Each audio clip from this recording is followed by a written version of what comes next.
Good morning बच्चों। हमने मनोवृत्ति परिवर्तन के सिद्धांत में पिछले जो वीडियो बनाया था या पिछले जो सिद्धांत पे हमने चर्चा की थी वो रोजेनबर्ग का भावात्मक संख्यानात्मक सिद्धांत था। आज हम कर रहे हैं कैलमैन का सिद्धांत।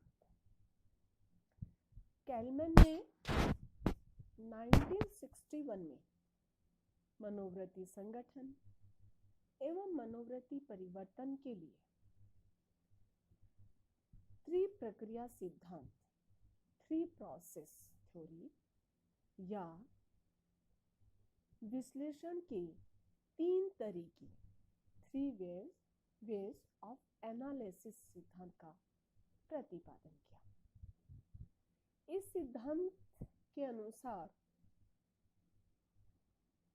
मनोवृत्ति संगठन तथा मनोवृत्ति परिवर्तन को नियंत्रित करने में तीन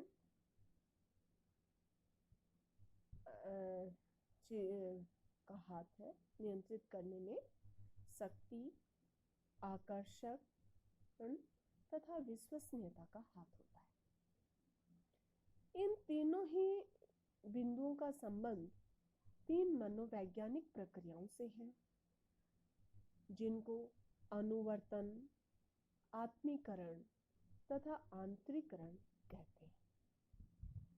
कैलमैन ने इन तीनों को, अनुवर्तन, आत्मीकरण तथा आंतरिकरण को, मनोवृत्ति प्रक्रिया का साधन या आधार माना है। इसलिए कैलमैन के सिद्धांत को त्रिप्रक्रिया सिद्धांत कहा जाता है। उसके बाद आता है कि इन त्रिप्रक्रिया क्या है। सबसे पहले हम चर्चा कर रहे हैं अनुवर्तन। जब व्यक्ति किसी समूह या व्यक्ति के भाव या विचार से असहमत होने पर भी पुरस्कार के लालच या दंड के भय के कारण उसे स्वीकार कर लेता है तो उसे अनुवर्तन कहते हैं। ये व्यक्ति के प्राइवेट ओपिनियन, निजी विचार या पब्लिक ओपिनियन में अंतर होता है। आम विचार या प्राइवेट विचार में यह व्यक्ति के अंतर होता है। उसका विचार बाहर से दूसरे व्यक्ति या समूह के विचार के समान रूप हो सकता है, परंतु अंदर से नहीं। वो सदस्यों की या बाहर के व्यक्तियों की या ग्रुप की हाँ में हाँ मिला सकता है, लेकिन उसके अंदर के जो भाव है उस चीज को माने ये कोई जरूरी नहीं है। इसलिए अनुवर्तन के कारण मनोवृत्ति में जो परिवर्तन आता है वह अस्थायी होता है, स्थायी नहीं होता है। जैसे एक चालक ट्रैफिक नियमों का उल्लंघन करता है और तेज गाड़ी चलाता है, या ये भी कह सकते हैं उसकी मनोवृत्ति ट्रैफिक नियम के अनुकूल नहीं होती है, लेकिन पुलिस पर नजर पड़ते ही उसकी मनोवृत्ति ट्रैफिक नियम के अनुकूल बन जाती है और वह नियम का पालन करते हुए बहुत ही सतर्कता के साथ गाड़ी चलाने लगता है। लेकिन पुलिस के हटते ही उसकी मनोवृत्ति पहले जैसी हो जाती है, यानी वो ट्रैफिक नियमों का उल्लंघन करता है और तेज गाड़ी चलाता है। तो यहाँ पर मनोवृत्ति परिवर्तन का प्रभाव डालने वाला एजेंट है। दूसरा पॉइंट आता है आत्मीकरण। जब व्यक्ति किसी समूह या व्यक्ति के विचारों, प्रभावों या व्यवहारों को अपनी इच्छा से अपना लेता है तो उसे आत्मीकरण कहते हैं। यानी व्यक्ति किसी को रोल मॉडल मानकर उसकी व्यवहार को या उसके तौर तरीकों को या उसके जैसा उसको अपना रोल मॉडल बना लेता है, अपने ही सेल्फ विचारों से, तो उसे आत्मीकरण कहते हैं। यहाँ व्यक्ति पर कोई बाहरी दबाव नहीं होता है और न ही उसे पुरस्कार का लालच होता है और न ही उसको दंड का डर होता है। ऐसा करने से उस व्यक्ति को सेल्फ सेटिस्फैक्शन, आत्मसंतुष्टि होती है। इसलिए व्यक्ति किसी दूसरे व्यक्ति या समूह के गुणों से प्रभावित होकर उसके साथ आत्मीकरण स्थापित कर लेता है, जिससे उसकी मनोवृत्ति में मात्रात्मक या दिशात्मक परिवर्तन होता है।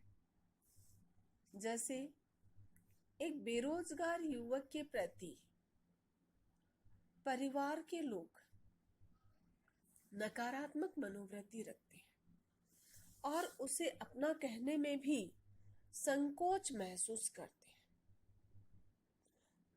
लेकिन जब वह युवक एक IAS ऑफिसर बन जाता है तो लोग उसके साथ आत्मीकरण स्थापित कर लेते हैं और उनकी मनोवृत्ति अनुकूल बन जाती है। यह परिवर्तन तभी तक कायम रहता है जब तक कि प्रभाव डालने वाला एजेंट प्रमुख होता है। जैसे जब किसी कारण से वह युवक नौकरी से अलग हो जाता है तो सभी उससे अपना स्थापित संबंध तोड़ लेते हैं और उसके प्रति प्रतिकूल मनोवृत्ति रखने लगते हैं। यहाँ यह स्पष्ट है कि अनुवर्तन तथा आत्मीकरण दोनों में मनोवृत्ति परिवर्तन का आधार प्रभाव डालने वाला एजेंट है और दोनों में मनोवृत्ति परिवर्तन अस्थायी होता है। इन समानताओं के होने के बाद भी अनुवर्तन तथा आत्मीकरण दोनों में मौलिक अंतर है। फर्स्ट अंतर है, अनुवर्तन में बाहरी दबाव होता है लेकिन आत्मीकरण में ऐसा कुछ नहीं होता है। वो जो कुछ भी स्वीकार करता है वो अपनी इच्छा से करता है। उसके ऊपर न पुरस्कार का दबाव होता है और न ही उसे दंड का भय होता है। लेकिन अनुवर्तन में व्यक्ति या समूह है का दबाव रहता है, पुरस्कार और दंड का भी उसको लालच रहता है। पुरस्कार प्राप्त करने का लालच या दंड का भय बना रहता है। दूसरा पॉइंट आता है, अनुवर्तन में व्यक्ति की मनोवृत्ति अंदर से कुछ और, यानी वो बाहर से ही अपना समर्थन प्रस्तुत करता है लेकिन उसका सेल्फ डिसीजन अंदर से वो मानता नहीं है, उसके भाव मानते नहीं है कि इस कार्य को किया जाए, लेकिन फिर भी बाहरी दबाव के कारण उसको इस तरह से करना होता है और बाहर से कुछ और ही होती है। लेकिन आत्मीकरण में अंदर तथा बाहर से मनोवृत्ति समान होती है, उसका आत्मसंतुष्टि होती है, व्यक्ति को सेल्फ सेटिस्फैक्शन मिलता है क्योंकि उसका स्वयं का डिसीजन होता है, उसके ऊपर किसी दूसरे व्यक्ति का दबाव नहीं होता है। तीसरा पॉइंट आता है, अनुवर्तन में व्यक्ति दूसरे व्यक्ति या समूह को अपनाता नहीं है, अपने से अलग समझता है। सिर्फ वो बाहरी दबाव के कारण